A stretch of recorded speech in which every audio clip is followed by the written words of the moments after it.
Buenos días, profesor. El día de hoy el grupo número 3, conformado por Alessandra Chávez, Kelsey Jiménez, Ray Robles, Samuel Ortiz y mi persona, Anaís Barrios, vamos a hablar sobre el tema de terremoto de Pisco 2007.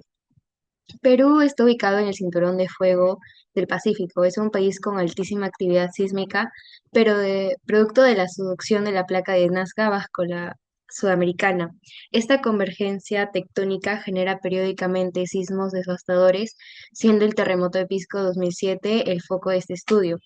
Este evento ocurrió en una brecha sísmica previamente identificada, pero solo se rompió su porción sur, manteniendo activo el peligro sísmico frente a la capital Lima actualmente. La catástrofe fue significativamente amplificada por la respuesta del suelo, específicamente la licuefacción generalizada, debido a que Pisco se asienta sobre depósitos arenosos con un nivel freático superficial. El sismo provocó la pérdida de la capacidad portante del suelo. Este fallo geotécnico manifestado en fenómenos como la expansión lateral y los asentamientos diferenciales fue la causa directa del colapso de infraestructuras y viviendas, demostrando que el riesgo en la región está intrínsecamente ligado a la sismotécnica y las condiciones geotécnicas locales. Para esta investigación hemos realizado tres pasos. Primero, la revisión bibliográfica. Basamos nuestra búsqueda en bases de datos como Scopus y Web of Science, con palabras claves como terremoto del 2007, geología en movimientos sísmicos. Luego pasamos a seleccionar cinco artículos científicos recientes con resultados medibles y casos aplicativos, y nos basamos en un enfoque analítico descriptivo.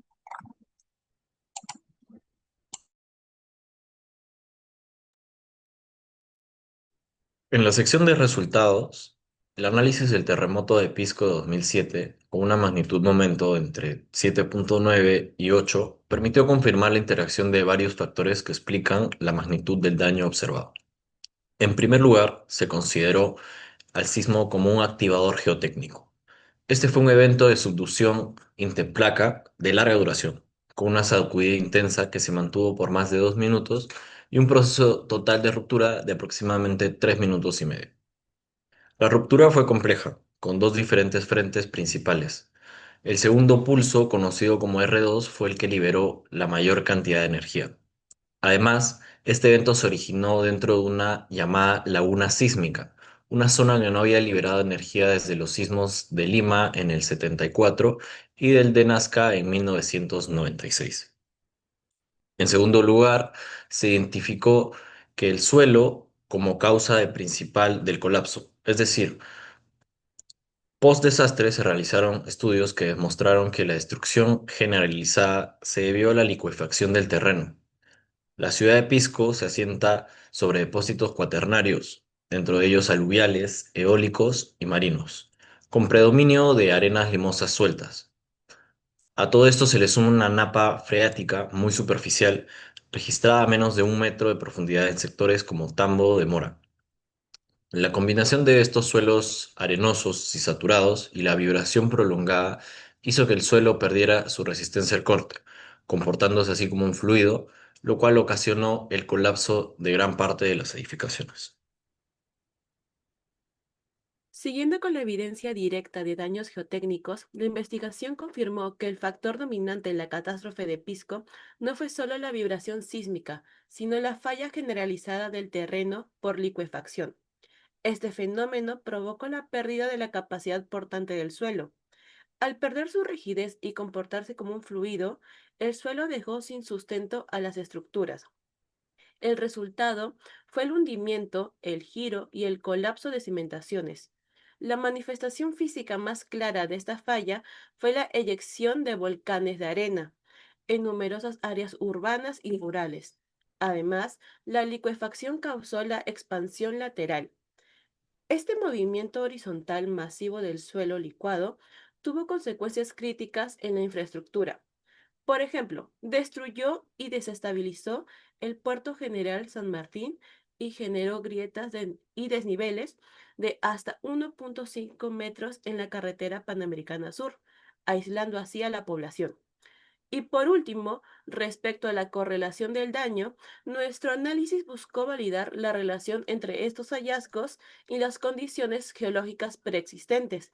Los informes post-desastre, como el de NZSEE 2008, demostraron una fuerte correlación. Los daños más severos y los colapsos se concentraron en o adyacente a la zona 3. Esta zona ya estaba identificada en la microzonificación de Pisco como la más susceptible a licuefacción y con la peor capacidad portante. Esto comprueba que el riesgo era conocido. Para cuantificar esto, citamos un estudio de Machine Learning. Este análisis estadístico confirmó el control geológico sobre el desastre, arrojando un resultado contundente. El tipo de suelo fue el factor más importante y predictivo del peligro sísmico en Pisco, con un 62.3% de influencia en la predicción del daño. Con esto cerramos la sección de resultados, confirmando que la interacción entre un sismo de larga duración y un subsuelo altamente vulnerable por licuefacción fue la clave de la catástrofe. Dos, tres. Discusión. El estudio geológico del terremoto de Pisco 2007 muestra que los efectos del sismo no se debieron solo a su magnitud, sino también a las condiciones del subsuelo y la vulnerabilidad estructural. Los depósitos arenosos y los limos cuaternarios, junto con el nivel freático superficial, favorecieron procesos de liquefacción y ampliación sísmica, incrementando el daño en la zona urbana. Como podemos ver, hay un cuadro donde señala la pérdida de resistencia del terreno por liquefacción causada por el terremoto. Podemos ver que contiene diversas capas y que durante y después del terremoto, estas ascienden hacia la superficie, generando un estrato licuado, a lo que estaba como un estrato compactado. Los factores determinantes del impacto son el tipo de suelo, las condiciones constructivas y la duración del movimiento. El tipo de suelo. Los suelos poco consolidados y saturados respondieron con alta deformabilidad, reduciendo su capacidad portante. Las condiciones constructivas. La predominancia de viviendas de adobe, la albañilería informal, amplificó las pérdidas materiales. Duración de movimiento. El prolongado tiempo de sacudida de 2 minutos aumentó la probabilidad del colapso estructural. Estas son imágenes del terremoto de Pisco, donde se puede evidenciar todos los desastres y los fenómenos que ocurren, como la tierra elevándose, las estructuras dañadas, etc. Gracias.